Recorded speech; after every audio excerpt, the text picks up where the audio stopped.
Welcome back to the Deep Dive. Today we're tackling the so-called Dark Ages. You know, that huge chunk of time, roughly the 4th to the 11th. Right. From when Rome starts to crumble right up to William the Conqueror showing up in England. And the name itself, Dark Ages, kind of tells you what most people think, right? Oh. Collapse, ignorance. Exactly. That's the standard narrative, yeah. Driven a lot by, later historians who maybe wanted to make their own era look brighter by comparison. They basically said civilization just imploded. But that's what we're pushing back against today. We've got sources, archaeology, manuscripts, incredible buildings that suggest something radical, really. That this wasn't an age of darkness at all. It was arguably a golden age, full of creativity, borrowing between cultures, even scientific breakthroughs. So that's our mission for this deep dive. We're going to look at the actual creators of this era. You've got the early Christians figuring out how to even picture their faith. Often borrowing heavily from pagan ideas. Fascinating. Then you have the groups dismissed as barbarians, Huns, Vandals, Goths.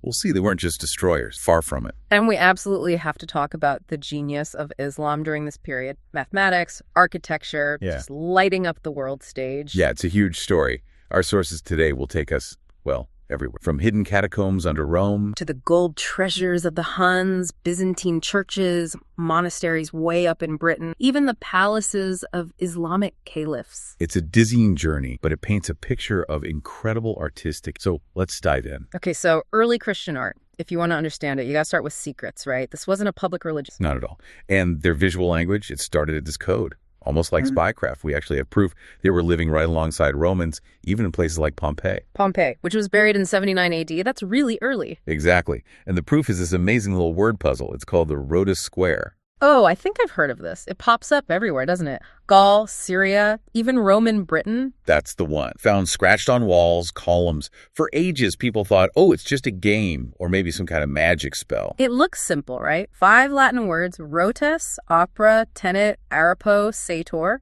Reads the same forwards, backwards, up, down. Yep. But the literal translation is, it's a bit clunky. Something like the sower arapo holds the wheels with effort. Doesn't make a ton of sense. Grammatically iffy, too. So what's the secret? The secret, the real aha moment, came when someone stopped trying to read it as a sentence and looked at the letters themselves as an anagram. Ah, okay. If you rearrange those exact letters, they form a perfect cross that spells out Pater Noster.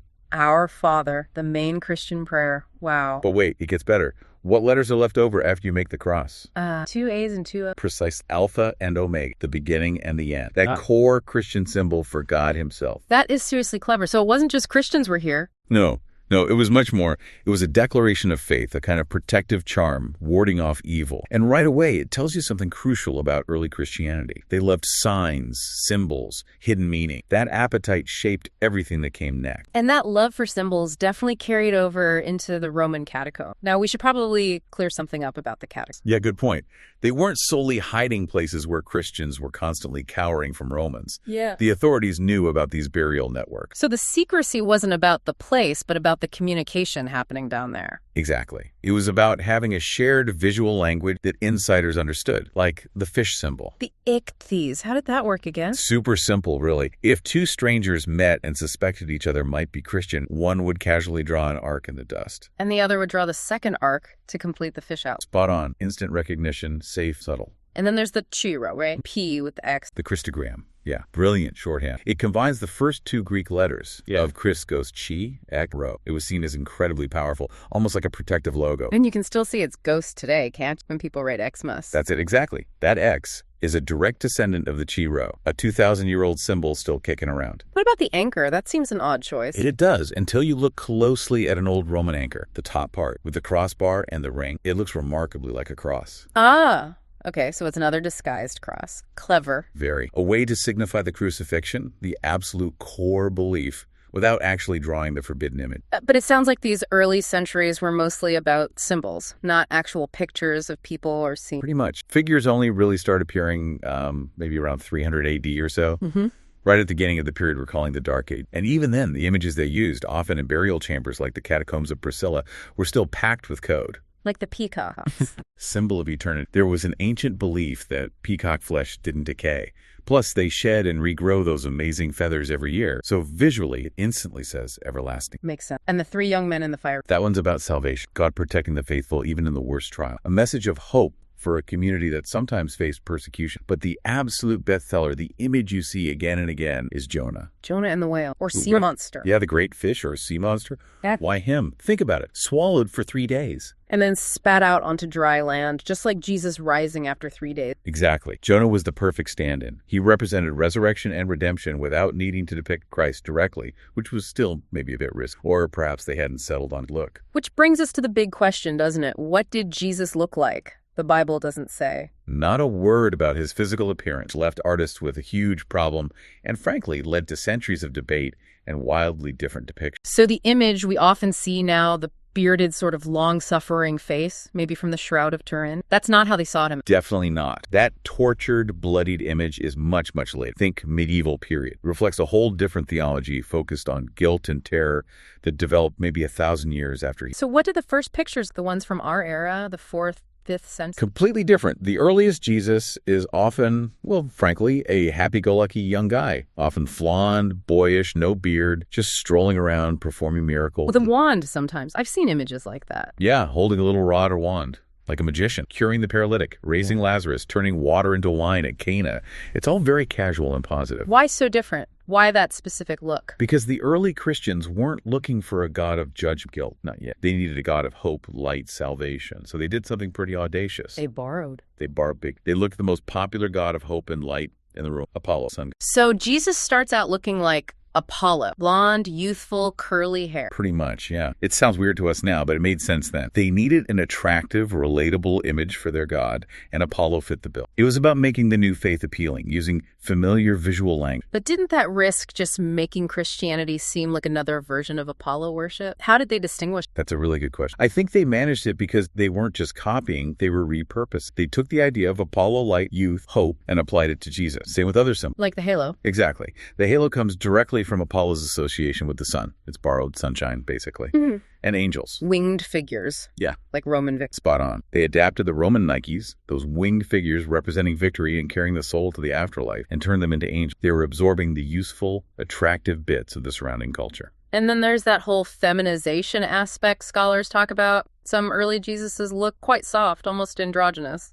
Yes, and that seems quite deliberate. Think about it. Pagan religions had powerful goddesses, Isis, Venus, Athena. Christianity, initially, was very male-dominated in its divine figure. So making Jesus look a bit softer, longer hair, maybe even hinting at breath, that was a way to appeal to women or incorporate a missing feminine element. That seems to be the idea, trying to embody St. Paul's message. In Christ, there is neither male nor female. Catering to that need for a nurturing aspect within the divine. You see this very clearly in places like the Arian baptistry in Ravenna, a very delicate, almost sweet-looking Christ. But this softer Jesus didn't last forever, did he? No, and the key change, the thing that allowed Jesus' image to become more conventionally masculine, was another huge act of borrowing, finding a central female figure for Christianity itself. You mean Mary? Exactly, the Virgin Mary and Child. But where did that image come from? Let me guess. They borrowed again. They borrowed the biggest mother goddess image, the Egyptian goddess Isis, holding her divine son, Horus. Isis and Horus. Absolutely. Often depicted with Isis breastfeeding Horus. And guess whose birthday was traditionally celebrated near December 25th? Horus. Okay, that's mind-blowing. Isn't it? The earliest known image of Mary and Jesus from the Catacombs of Priscilla looks incredibly similar to Isis and Horus depiction. Once Mary was established as this powerful, nurturing figure, Jesus didn't need to carry that feminine aspect anymore. Mm-hmm. His image could finally become, well, more king, more mature. Okay, so by the early 4th century, Christians have their symbols, their codes, and they're starting to figure out the faces of their key figures, often through this incredible borrowing. But where are they actually worshipped? Well, before 313 AD, it was mostly small scale. House church. Literally, people converting rooms in their homes, knocking down walls. We found examples like Adura Europos in Syria or Lulling Stone in England. Very DIY. But then 313 happened. Constant, the Edict of Milan. Everything changes. Overnight, Christianity goes from this slightly secretive, sometimes persecuted faith to the official religion of the Roman Empire. And Constantine wasn't exactly a subtle guy, was he? He liked big projects. He was an emperor. Modesty was out. Imperial resources were suddenly available. He needed architecture that shouted power, empire, official religion. So he couldn't just use the old Roman temples? Nope. Pagan worship was mostly outdoors. The temple building itself was usually small, just for priests and the god's statue. Christians needed something different, a large indoor space where the whole community could gather together. So they had to invent a new type of building. Essentially, yes. And their stroke of genius was adapting the Roman basilica. Which wasn't a religious building originally, right? It was like a law court or a public meeting hall. Exactly, a big rectangular hall. The Christians took that basic secular shape and brilliantly adapted it for worship. How? What did they change? Key thing. First, orientation. Roman basilicas often had entrances on the long side. Christians put the entrance on the short end, creating a long processional path towards the holiest part, a journey. Okay, makes sense. What else? They focused on the apse, that semicircular niche at one end where the magistrate or judge would sit in a secular basilica. They turned that into the focal point. Precisely. That became the location for the altar, the site of the sacrifice. And above it, covering the curved wall of the apse, they put huge glittering mosaic, often depicting Christ or saints. It created this stunning visual climax. So the judge's seat becomes God's throne, essentially. You got it. And remember, these early basilicas weren't filled with quiet pews like today. They were likely wide open spaces. People moved around, chanted. It was probably quite noisy, quite ecstatic worship. A real communal gathering hall. But that big apse mosaic, that new imperial setting, did that demand a different kind of Jesus again? The young, happy Apollo Jesus maybe didn't quite fit that powerful space. Exactly right. He wasn't grand enough for this new role as the head of the imperial religion. The church needed an image of ultimate authority. So, back to the borrowing playbook. Back to the playbook. This time, they looked at the king of the Roman god, Jupiter, or Zeus in the Greek version. The big guy, bearded, enthroned, powerful. That's the one. They borrow the beard, the throne, the imposing posture, the sense of absolute omnipotent power. This is where the manly, mature Jesus who sits in judgment really comes into focus. Wow. So Jesus's face really tracked the changing status of the religion itself, from hidden hope to imperial power. It's a direct reflection, art mirroring theology and politics. But while we're talking about this grandeur, we can't ignore the flip side, can we? The suffering, the martyrdom that was also part of the early Christian story. Absolutely not. Persecution definitely happened, especially under emperors like Diocletian just before Constantine. But we also need to be a bit critical here. How so? Later Christian writers, well, they tended to exaggerate the numbers quite dramatic to build up this heroic story of faith under fire. The actual historical estimates suggest maybe around 2,000 Christians were executed across the whole empire during the major persecution. 2,000, that sounds low compared to the stories you usually hear of tens of thousands. It is low. But why exaggerate? Because martyrdom became incredibly important theologically. Suffering and dying for the faith was seen as the ultimate sacrifice, a guaranteed path to heaven. Like the story of St. Agnes. A perfect example. A young girl, maybe 13, reportedly martyred in Rome. Her story, refusing to renounce her faith, suffering terribly, became a potent symbol of devotion and redemption. Her suffering bought her salvation. And this belief had practical consequence, right? Especially regarding burials. Huge consequence. Christians desperately wanted to be buried near the tombs of martyrs like Agnes. They believed the martyrs' holiness would rub off on them, offer protection, basically guarantee their own entry into heaven. So the catacombs near the martyrs' graves became prime real estate. The most desirable real estate in Rome, ironically. Proximity to a martyr was everything. And this focus on martyrs influenced architecture above ground, too. You mentioned Constantine's daughter. Constanza, yes. The story goes she was miraculously cured of leprosy through the intervention of St. Agnes. So she built her own mausoleum, Santa Constanza, right next to St. Agnes's Basilica. And Santa Constanza is round, isn't it? Different from the long basilicas. Very different. These round churches, or centrally planned buildings like San Vitale and Ravenna later on, offered a different kind of experience. They weren't about processional journeys. They were often built around a central relic. A piece of the martyr? Exactly. A bone fragment, a lock of hair, something belonging to the saint. The round shape encourages you to focus inward on that sacred object. They were more like thinking spaces, designed for contemplation of the holy relic at the center. Relics were that important, actual body parts. Absolutely central. Every church altar, to be properly consecrated, had to contain a relic. These weren't just reminders. They were seen as conduits of divine power. So they'd put them in special boxes. Beautiful, elaborate containers. Reliquaries, often made of gold, silver, studded with jewels. They were like treasure chests holding them. Well, these pieces of portable magic believed to work miracles and offer protection. This relic cult drove a huge amount of art and, frankly, economy in the early medieval period. Okay, so we have this incredibly sophisticated Christian culture developing, inventing its art, its architecture, fueled by faith and relic. But what about the edges of the Roman world?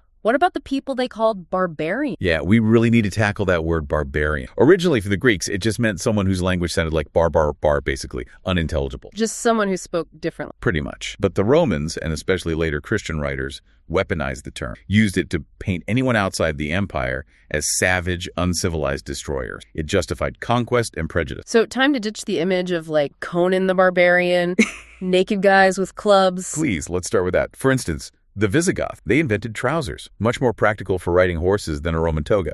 Fair enough. Okay, so let's look at some of these groups. The Huns, for example. Nomads, right? Nomadic people, yes. Yeah. Constantly moving across the steppes of Eurasia in small family groups. Archaeologically, one of the most common finds in their graves, rather touchingly, are these battered bronze cauldrons. Cauldron for cooking. Yeah, suggesting this core domestic life. Boiling water, making stew, simple survival. But don't let that fool you about their wealth or taste. They loved gold, didn't they? An intense passion for it. The sweat of the gods, as the Incas would later call it. Hunnish graves are often packed with treasure, especially gold jewelry featuring incredible animal form. Wolf heads, eagles, powerful symbols shared across many Germanic and steppe cultures. Where did they get all this gold? They weren't known for mining. They ran a protection racket, a massive one, against the Eastern Roman Empire. Sources tell us the Romans paid them something like 2,000 pounds of gold coins annually just to leave them alone. 2,000 pounds of gold a year. That's not raiding, that's tribute. That's organized extortion. Exactly. Yeah, it points to a pretty sophisticated political operation, not just random violence. And their leader,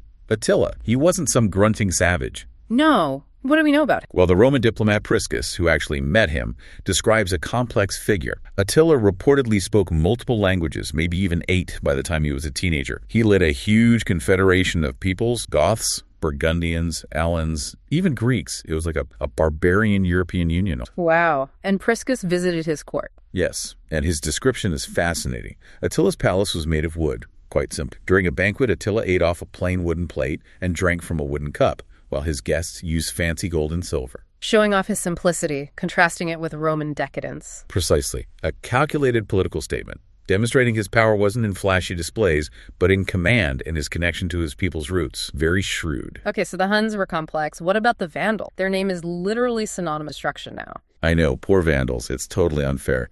Their original Germanic name probably just meant wanderer, and their story is really one of being pushed around. How so? They were likely farmers in Central Europe, displaced by migrating groups like the Hun. They moved west through Gaul into Spain, and then famously, about 80,000 of them crossed the Straits of Gibraltar into North Africa around 429 AD, led by their king, Genseric, almost like a new Moses leading his people. And they took Carthage, didn't they? The second city of the West. They did. And the story's amazing. Apparently, they walked into the city practically unopposed because everyone was off watching the chariot races and games. You're kidding. While the Romans were entertained. That's the account. And contrary to their later reputation, the historical sources suggest they actually destroyed very little. They wanted to rule North Africa, not wreck it. So what did they do once they settled in? They commissioned art. They built elegant villas. They wanted to show they were the new bosses, sophisticated rulers. We have things like the Julius mosaic from Carthage. What does that show? It's this beautiful depiction of an idealized country estate, showing the cycle of the seasons, harmony with nature. It's Vandal lords presenting themselves as cultured landowners. And get this, they were apparently particularly keen on poetry. The Vandal wrote poetry. Hundreds of Vandal poems survive. Their king Thrasimund built a fancy new bathhouse in Carthage, and we have poems by a guy named Felix describing it, talking about the mingling of icy water in the cold pool and steaming water in the hot room. It paints a picture of, well, quite a refined lifestyle. Poetry about plumbing from the Vandals. Okay, my perception is officially shifting. What about the Goths? Right, the Goths, they kind of split early on. Visigoths or Western Goths ended up mainly in Spain. Ostrogoths, Eastern Goths ruled Italy for a time from Ravenna. And crucially, like many barbarian groups, most Goths were Christians by this. But a different kind of Christian, right? Arianism. Mostly, yes,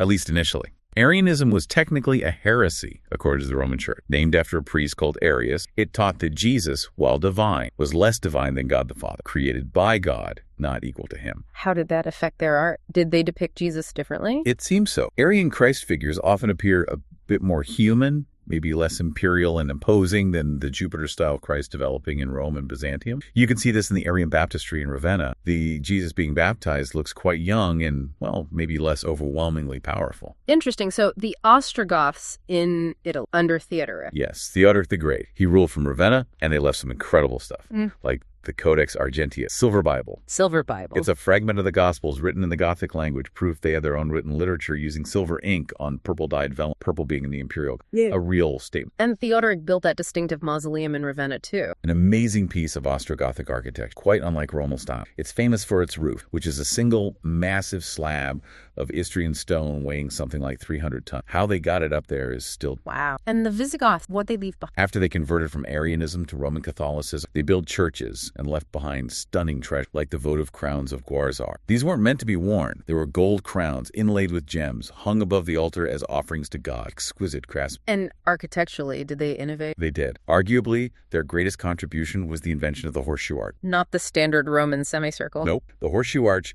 dips back in below the widest point like an inverted U. It looks distinct, maybe more decorative, but it's also structurally clever. It changes how the weight is distributed, making it possible to build differently. Potentially allowing for later walls, wider spans. It gives a different feel, maybe airier, more playful than the solid Roman art. It was a genuine architectural innovation, one that Islamic builders would later adopt, and absolutely perfect. Okay, speaking of perfecting, we have to turn to it. The speed of its expansion after the Prophet Muhammad's death in 632 AD is just staggering. Unprecedented. Within decades, they controlled vast territory, from Spain across North Africa and deep into the Middle East, an empire built at lightning speed. Was art a priority from the very beginning? Not immediately, no. The first few decades were focused on conquest, consolidation, figuring out how to govern this enormous new entity. Survival first. And then, what was the first great statement? And then, seemingly out of nowhere in architectural terms, you get the Dome of the Rock in Jerusalem. Finished around 691 AD, it lands on the world stage, fully formed,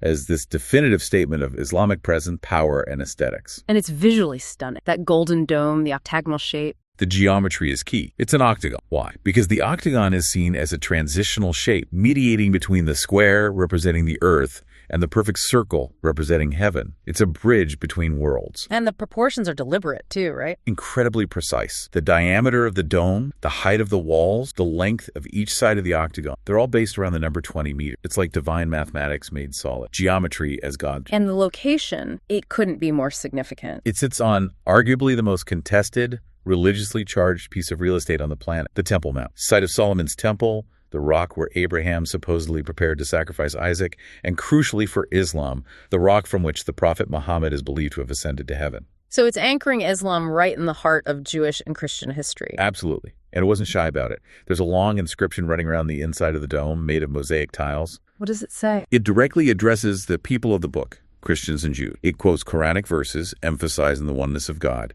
stating clearly that Jesus was only a messenger, not the Son of God, and that God is only one God. It's a direct theological challenge laid down in glittering mosaic. Wow. So beautiful, but also polemical. What about the decoration inside? You mentioned mosaic. Stunning mosaics, mostly gold and green, but importantly, no figures, no people, no animal. Instead, you see intricate patterns, scrolling vines, palm trees, and depictions of jeweled crowns, possibly representing the defeated Byzantine and Persian empires. And what was the overall effect meant? Paradise, to evoke the Quran's descriptions of heaven, lush gardens, flowing water, jewels. For a culture born in the Arabian desert, this image of a verdant, glittering paradise was incredibly powerful and appealing. And this idea of paradise wasn't just for mosques. You see it in secular buildings, too. Oh, yes. The Umayyad caliphs, the early rulers, built these amazing desert castles or palaces out in the wilderness. Not really castles, more like luxury retreats and bathhouses. Qasr Amra in Jordan is a famous example. A bathhouse in the desert. Built in a wadi, a dry riverbed that would flood seasonally. It was a place for pleasure, relaxation, and the paintings inside, they are astonishing. What do they show? Still no figures. Figures galore. This is private space, not a mosque. The frescoes show acrobats, musicians, scantily clad dancing girls, hunting scenes. There's even a famous image of a bear playing a lute. A bear playing a lute? Seriously? Seriously. It reflects those Quranic promises of paradise. Again, wine, though debated, beautiful companions, music, sensual delight. It shows that figurative art, even quite risque art, was perfectly acceptable in private Islamic context. And in the dome of the hot room, the Caldarium at Qasr Amra, there's something truly special.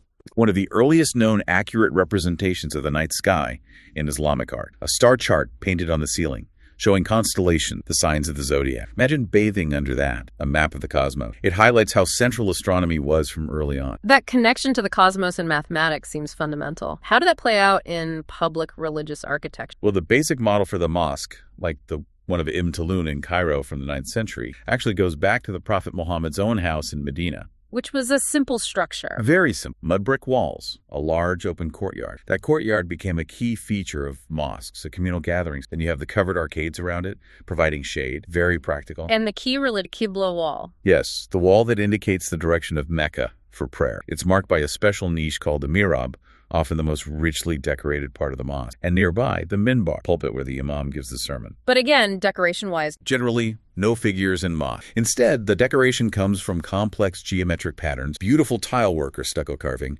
and calligraphy, the power of the written word. Like that inscription in the Dome of the Rock. Exactly. At Ibn Tulun, there's a carved stucco band running all the way around the courtyard, over 2 kilometers long, containing about 1/15 of the entire Quran. It's monumental calligraphy, turning God's word itself into architectural art. That blend of artistry, faith, and practicality seems key. You mentioned astronomy. Did that lead to engineering advances too? Absolutely. They were deeply linked. Look at the Nilometer on Rota Island in Cairo, built in 861. Nilometer, to measure the Nile. Precisely. It's essentially a deep well lined with stone, with a tall octagonal marble column in the center marked with measurement. As the Nile flood rose each year, they could precisely track its height. Why was that so important? Just for flood warning? It was crucial for tax. The height of the flood determined how fertile the land would be, how good the harvest would be. So the Nilometer allowed the Islamic rulers to calculate exactly how much tax they could reasonably demand that year. It was a sophisticated tool of economic governance. Wow. A tax calculator disguised as a well, and architecturally interesting too. Very. It uses pointed arches, the kind we associate with Gothic cathedrals about 400 years before they became common in Europe. And guess who designed it? Let me guess. An astronomer. You got it. Alfragani, also known as Alfraganus in the West, a brilliant astronomer who also calculated the Earth's circumference with remarkable accuracy. Science and engineering, hand in hand. It's no wonder so many stars have Arabic names. It really isn't. Around 90% of the 200 or so brightest stars visible have names derived from Arabic. Their astronomers were simply peerless in this era.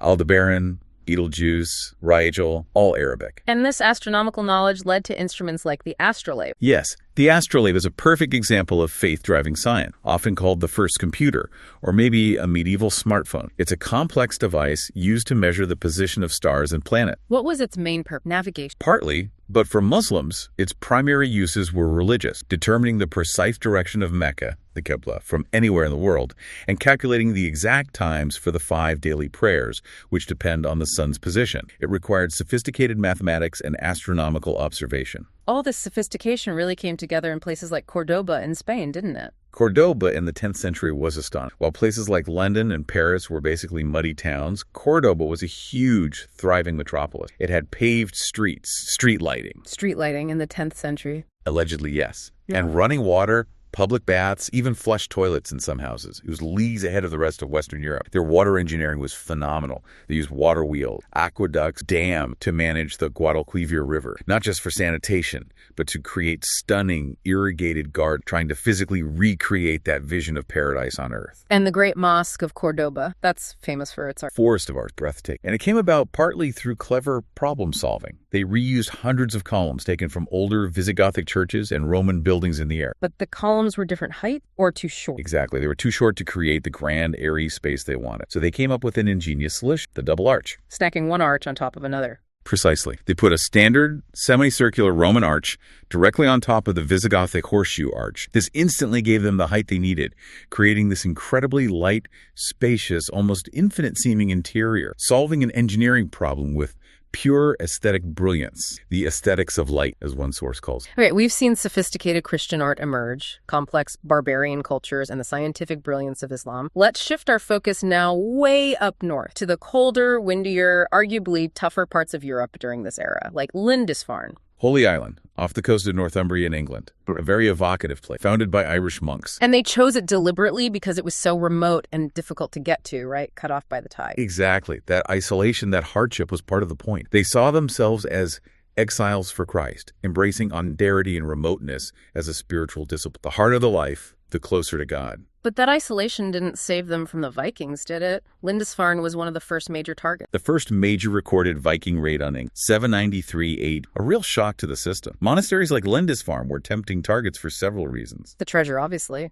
Gold crosses, jeweled manuscripts, relic boxes. Definitely the wealth. These monasteries were like bank. But also, arguably, it was religious payback. The Vikings were still largely pagan, and they'd been on the receiving end of some pretty aggressive Christian missionary efforts from the Anglo-Saxons and Franks. Raiding monasteries was partly hitting back at this rival religious power. While these northern monks were focused on God, elsewhere in Anglo-Saxon England, incredible metalwork was being... Sutton Hoo comes to mind. Oh, the Sutton Hoo ship burial, around 620 AD. An absolute treasure trove. Pagan burial rites, but the craftsmanship is just breathtaking. Gold, the garnets, the design. It's Anglo-Saxon art at its And the techniques they used were incredibly sophisticated, weren't they? Mind-bogglingly so. We have evidence for how they worked. They'd mix alloys, maybe silver with copper and lead. They made molds from things like cuttlefish bone, the internal shell, because it's soft enough to carve, but hard enough to hold molten metal. Cuttlefish bone, that's ingenious. Isn't it? Then they'd hammered the metal incredibly thin, silver down to maybe 1.5 millimeters thick, and the decoration techniques like colossone enamel. How does closing work? It looks like tiny stained glass window. That's a good way to think of it.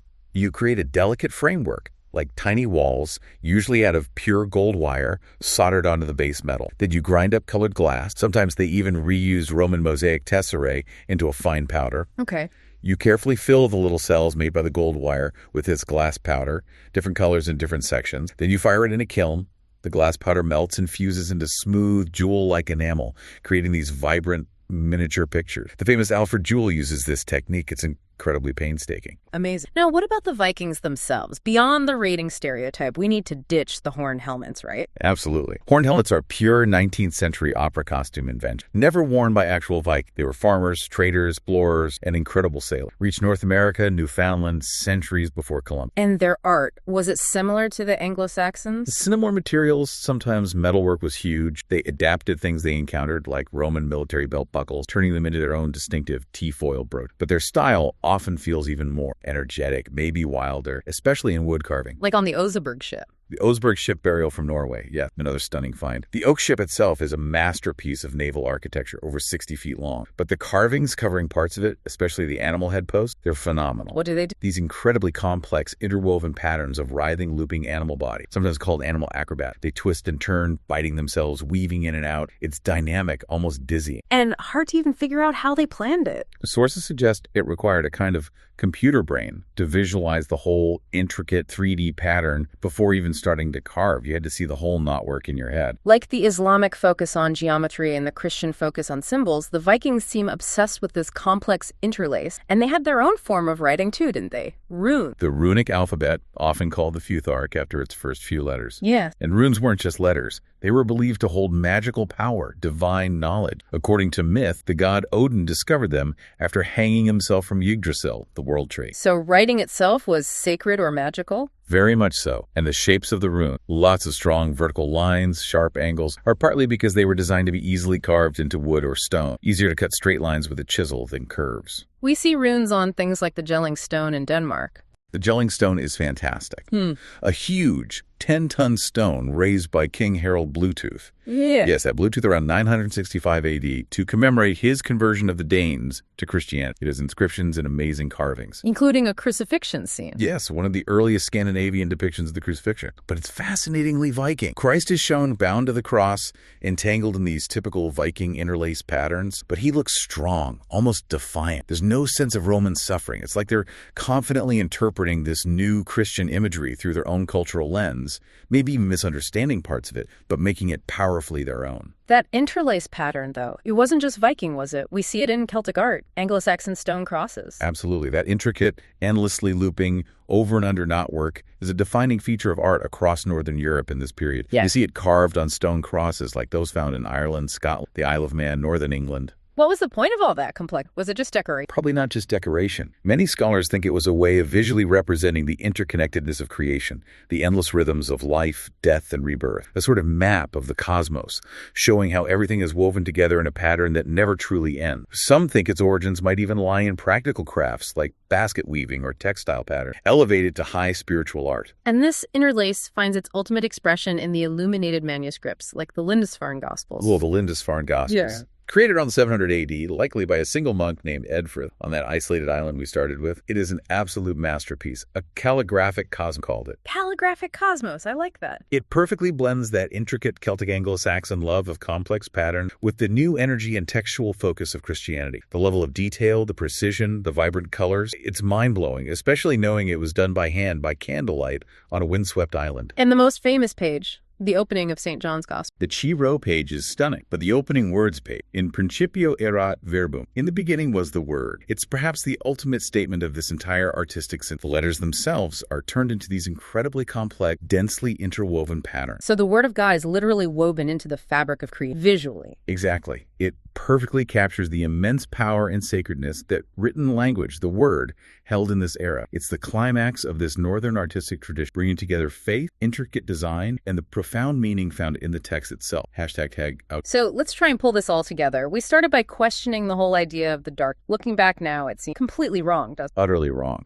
If anything, this period, roughly 4th to 11th centuries, was one of the most dynamic, inventive, and artistically glorious ages in history. Not dark at all. Defined by, well, borrowing, adapting, inventing. Right. We saw the early Christians basically invent the visual language for their faith, figuring out how to picture Jesus, borrowing heavily from Apollo and Jupiter when needed. Inventing their sacred spaces, like the basilica, adapting Roman forms, and creating this whole culture around martyrs and powerful relics. And the so-called barbarians, not destroyers, but sophisticated players. The Huns managing a huge political network and loving gold. The Vandals commissioning poetry about their bathhouses in Carthage, and the Goths leaving amazing treasures and architectural innovation like the horseshoe art. And weaving through all this, the explosion of Islamic civilization, just peerless achievements in mathematics, astronomy. The dome of the rock's divine geometry, those incredible star charts, the Nilometer, the Astrolabe, and architecture that solved problems with stunning beauty, like the double arches of Cordoba, in a city with streetlights when London was dark. And finally, up north, that intense, hardcore faith on exquisite metalwork of Sutton Hoo, the mind-bending interlace of the Viking. Culminating in masterpieces like the Lindisfarne Gospels, where intricate pattern and sacred text become one. A totally different kind of light,